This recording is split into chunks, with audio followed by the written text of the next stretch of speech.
OK, so what are you going to feed us, Victoria? Melissa and I, between us, have cooked up what we hope will be quite a feast for you. Starting with satsivi, Stalin's favourite from the Republic of Georgia, which is notorious for its good food. And this is a kind of nutty, chickeny, garlicky mix. OK, well, let's have a little taste and see.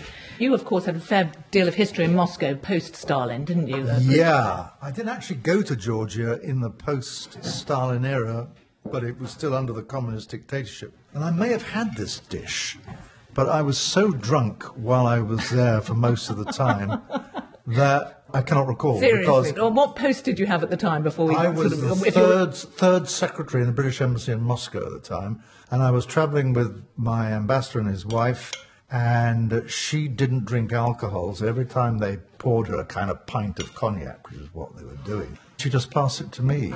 So your job was to drink? And my job was to drink, and I didn't have a head for drink. I think I went on the Tbilisi metro and fell off my chair, almost causing a diplomatic incident. But it obviously didn't do your career any harm that you were... No, I think it was an accelerant, actually. Really?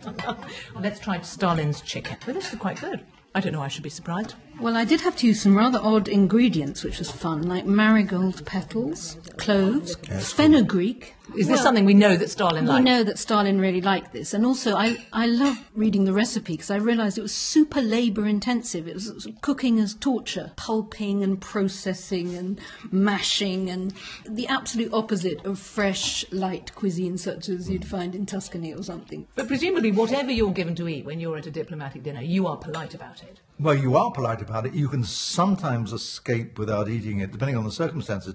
The real trap, which you cannot escape from, is if you're sitting next to somebody who, as is the custom in China and I think in Saudi Arabia, will actually serve the food onto your plate. So if you're served something which looks really disgusting, you have to think of the Queen and eat it and swallow it. You eat for Britain. You eat for Britain. Like I was given parts of a duck in Beijing. God knows where they came from on the duck's anatomy.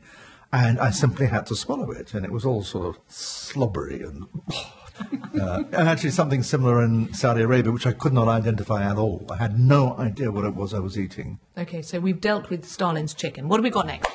We have goat stew, Idi Amin's favourite. Of course, Idi Amin's eating habits are slightly controversial because there is that cloud of cannibalism hanging over him. Unproved, but the presumption strongly is suspected. Because what the quote is, he's known for saying, "I don't like human flesh; it's too salty." Exactly.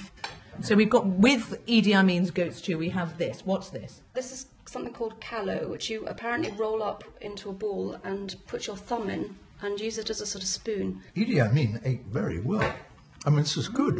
It was quite a challenge to research, but I found in the British Library wonderful books by people's housekeepers. Mussolini's housekeeper did a book on living with the Mussolinis, and Ceausescu's cook, somebody did one on Salazar. So I found 4 different books. Suddenly you've got a rather intimate view of someone that you haven't seen from that angle before. Table manners, digestive problems, evening entertainment. Dare I ask about digestive problems? Fascinating. Gaddafi, of course, is well known. The BBC's own John Simpson, of course, can testify to Gaddafi's flatulence.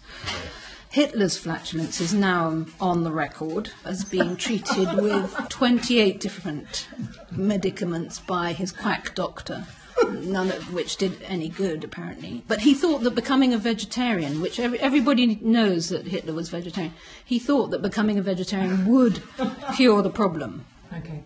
Shall we move on now to Saddam Hussein's carp? Well, this is masgouf. It's caught in the Tigris. And you're meant to have Iraqi pickles with it, which are over there. It does look as though it's been bombed by the Americans. Shock and awe there, I would say.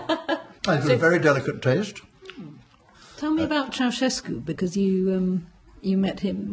Well, I thought he was one of the most sinister men I've ever met in my life. Pallid, sort of slightly sweaty countenance, and odd sort of cherub lips. And it was in a grotesquely overheated office in Bucharest while the rest of the city froze because they couldn't afford to pay for the energy to heat the city. So we were staying in the best hotel, no central heating at all, and you suddenly get to Ceausescu's office. Wonderful warmth and heat, and this monster of a man sitting on the other side of the desk. And he didn't offer you anything to eat? We had coffee and cakes. Oh, the cake was quite good. It's all creamy stuff. The city buses were run on pig manure, I remember. They had these huge cylinders on top of the buses. Some of the stories in here are incredible, and some of the detail that you've got through. I noticed on Idi Amin, he had a particular obsession with our queen, didn't he? He had a strange sort of colonial, anti-colonial, pro-colonial feel about him, and he seems to have doted on the Queen and wrote her love letters and even asked her to send him a pair of her knickers. I mean, what the Queen can have made of these overtures, I hate to imagine, really. We've got another course. I think we've got Mussolini's pudding, have we? Mussolini's favourite pudding, ciambellone. A rather humble pudding. Mussolini's tastes in general were extremely humble. His favourite thing was just a bowl of raw, chopped garlic. I found in this Mussolini's cook's book a conversation with Rachele, Mussolini's wife, is recorded, in which she said, on those nights I used to have to go and sleep in one of the children's room because he was impossible to sleep beside. This looks like it's a sponge cake. Very simple. That was a surprisingly good dinner that you have prepared for us, Victoria Clark, Melissa Scott and Christopher Mayer. Thank you for joining and trying it.